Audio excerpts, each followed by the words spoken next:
Hi, folks. This is Lee Gettess with the Market Sense. This is for the week of 9/11/12, and it sure is hard to say 9/11 without generating some awfully strong memories, isn't it? As always, the charts we use come courtesy of Genesis and their Trade Navigator software. And the first chart we're looking at is the weekly bond market here, and you can see bonds have already put in a high that's right, that green line there is 149.21. I believe the high so far is 23.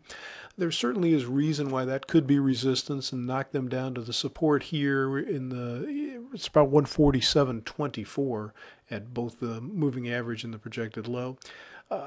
There's also a possibility they could go up to the 150-108 area, which is this moving average and projected high area.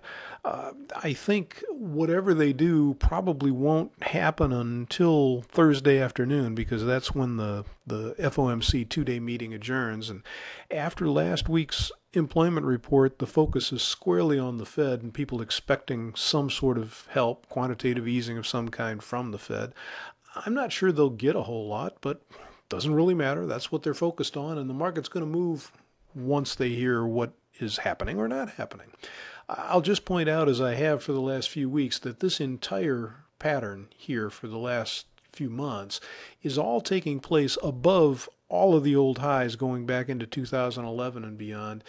Therefore, there's still a chance that this could blow out to the upside, and I mean, when I say blow out, I mean you want to see bond prices starting with 200. It's not out of the question. Now, by the same token, if they do break down out of this and come back into this sideways area, then this entire pattern will look like one big distribution area, and that could lead to a fairly long-term downtrend. Either way, I don't think anything happens until Thursday afternoon at the earliest, and I'm certainly not predicting that it starts Thursday afternoon anyway. In stocks,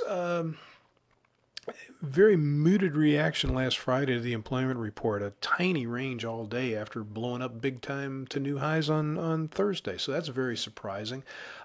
They've come down. We have support roughly in the 1425 area this week, which could hold and drive them up into above 1450. I believe this is 1453 up here. I think that's very likely to occur, unless, of course, they don't like what they hear from the Fed. But the way this market has gone up, there's a little increase in volatility here, but you tend to see more than that at highs. So at this point, it doesn't really look like the market has made a high yet. It looks like it could make a high, but could make a high this week, may keep going into December. I mean, I'm not trying to predict the timing of that. Just to say that the lack of volatility as they sort of orderly moved up here doesn't really look like a high at this point.